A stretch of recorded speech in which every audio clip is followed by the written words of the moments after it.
November 27th, 1972. I was 9 years old. My mom and I were traveling to Canada. I remember that day as if it was today.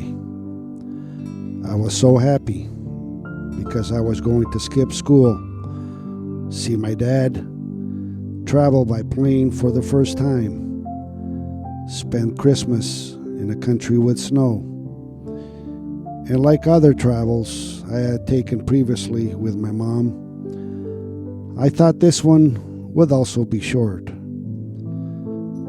But it wasn't long before I realized that this trip was not like the others. This one was going to be longer. And soon I began to miss my sisters and brother who stayed behind in Portugal. Immigrating is never easy. And back then, it was quite difficult. We found ourselves in a country where the language, culture, and the climate was different. And quickly, I had to adapt because now my parents needed my help with the language. And in a short time, with hand gestures and the little that I learned, it was enough to manage with doctor appointments, immigration, and daily life. The rest came with time. There was no social media like we have today. Communication with back home was through written letters, and we looked forward to receiving letters in the mail. Phone calls, a very rare occurrence. My mom, like most women who immigrate, have the need to also contribute to the improvement of daily life. And she worked in the farm fields along with other immigrant women. Hard work that nobody wanted, but in needy times, you take what you can. My dad continued fishing on the Great Lakes. Over time, life improved as we settled in our new country, and we began to pave the way for those who followed in our footsteps wouldn't have to go through the same challenges. My mom was cheerful and affectionate. Her greatest joy was seeing family together, and sometimes she would invent celebration days just to see us all together. She loved when friends or family came from far away to visit her, and you could sense between the kisses and the hugs she was already planning lunch or dinner, and insisted that people stay. The men would be in the living room talking about fishing, football, and the daily struggles of life. While in the kitchen, you could hear the laughter and giggles from the women. It was a way of taking advantage of the limited time they had to relive past memories and catch up on each other's lives. Those days, I think sleep never came. Sometimes the evenings would extend until the early hours of the morning. I missed those days, and I regret not staying up and listening to their stories and perhaps understanding a little bit more about their lives and struggles. I remember when my mom wiped away my tears when I was sad. The nights she spent by my side when I was sick.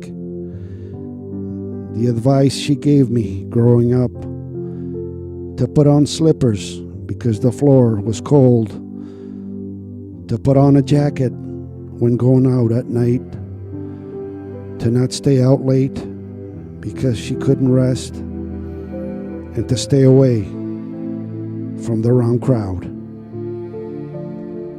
My mom was the queen of the kitchen. She loved to cook.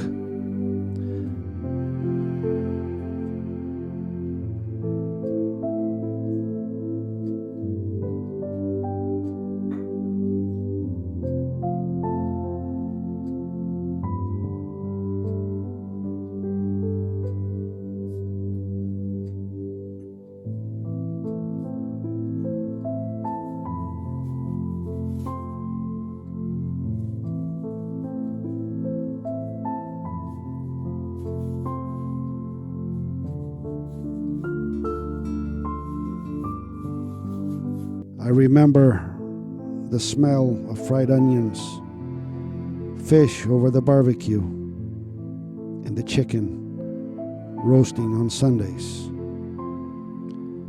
The scent of cinnamon and lemon, rice pudding, donuts, and cakes on festive occasions. Sweet aromas that sometimes left us standing at the kitchen entrance and curious to know what she was making. I can go a long time without smelling or tasting certain foods or flavors. But when I do smell or taste them, sometimes I close my eyes and it reminds me of my mom's house and fills me with wonderful memories. With time and age, my mom gradually lost the ability she once had. And interestingly enough, the kitchen was replaced by the couch. Sleeping Joseph. Sleeping Joseph is that saint who is always lying down, sleeping. Those were the words my dad would say when my mom would stretch out on the couch after getting up from the dinner table. My dad was a funny man, and sometimes his northern accent was enough to make us laugh. My mom also laughed with us when he mentioned Sleeping Joseph. But I can only imagine how hard it must have been for my mom to give up one of the things that gave her so much joy. I think, without realizing, my mom leaves us a beautiful legacy. That is, the love of cooking. My dad was entertaining with the songs he sang and the stories he told. He had funny words and sayings that only we could understand their meanings. And also, he led us to believe that he had a magic pinky finger that could predict many things and sense when we were lying. His life was filled with challenges, adventure, risk, courage, faith in Fatima, and in God. My dad was born into a poor fishing family in Caxinas, Vila do Conde, Portugal. But he was raised rich in the Christian faith and rich in family values. The sea and the beach was his backyard and playground.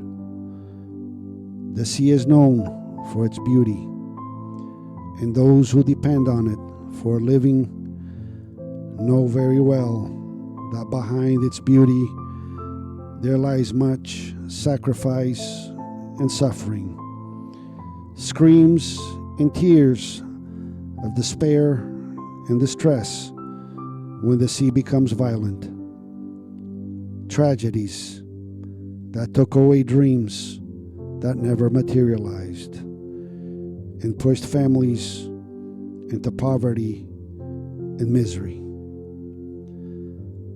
My dad was not spared from this sadness.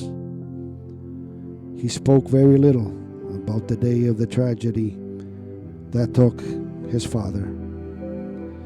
And when he did talk about it, I could sense the emotion in his voice. It was like opening wounds that never healed. And this is why I did not push him to talk about it. But I managed to find out where this tragedy took place and the story behind it. And I felt a sense of duty as a grandson to go to that place and pay tribute to my grandfather. A rose for each one of them, because they were all family and part of our history. As I'm arriving at this location, I became overwhelmed with emotion and sadness as I was being transported back in time, and at the same time, a sense of peace and tranquility, because this was the place where my grandfather's story ended and the beginning of mine. Sometimes I wonder and ask myself, if it wasn't for this tragedy, would I be here today? Questions that have no answers. But if it is true that we are created in the image of our parents, by what I saw in my dad and who he was and who he became, then I can say without a doubt that I was robbed of knowing a great man. At 17, my dad ventured to Angola to improve his life, his mother's, and his younger brother. And it was there that he found the love of his life. He was a man of few words. His hard-working hands did all the talking. He had no formal education. Life never opened that door for him. But he became a master in the art of fishing and in all aspects of life. And from a young age, I began to understand and realize the saying, men are not measured by height.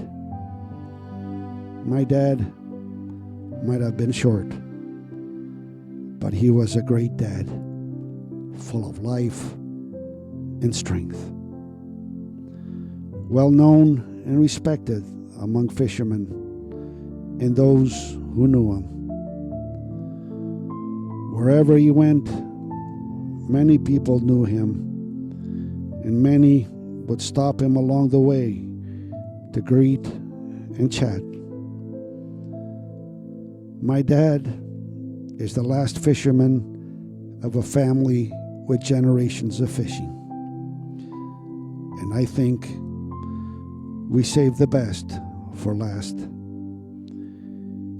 And to assure us we never forget our past and our roots, my father leaves all his children, grandchildren, great-grandchildren, and friends a fishing boat made by his talented hands as a reminder. This boat, the Scorpion, the first boat he made, held a special place in his heart because he told many stories and spoke endlessly about the Scorpion. Today, this boat stands in his little house to be by his side eternally. My mom and dad were a true testament of love. They celebrated 70 years of marriage, and during that time, they raised and loved 4 children, 9 grandchildren, and 8 grandchildren. Their home was always our safety net. My mom united us at the dinner table. My dad was our role model and protector. My mom and dad were always loved by all of us and by everyone who knew them right until the end. Throughout life, we form many friendships, but rarely do friendships created in childhood last a lifetime, and that those friendships are passed on to their children. But my dad and my godfather had that friendship since childhood, and we were enriched by it. My godparents were always like my parents, and their children always like my siblings. I felt cherished and loved among them. It was always a special day of celebration when we got together. The door was always open. There was always room at the table. The best they had was presented, and the word no never came out of their mouths. I wished that day would never end, and the time to say goodbye would never come. The stories and memories of our parents and grandparents will always remain in our hearts. But now, it is up to us to tell them and relive them, because otherwise they will be lost forever. We may think it's not important, but it's the only connection we have with the past and reminds us who we are and where we come from. I give thanks to God for the mom and dad that I had. And if God gives me the opportunity to choose, I wouldn't pick another mom or another dad. Today, we ask ourselves if they leave us a better world than the one they entered. And I truly believe they have.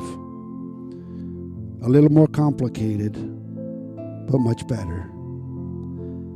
They not only improved their lives, but they gave us a better home, a better education, a better life. Their hard work does not go unnoticed. This is their story, and now all that remains are their memories.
Ah, sí.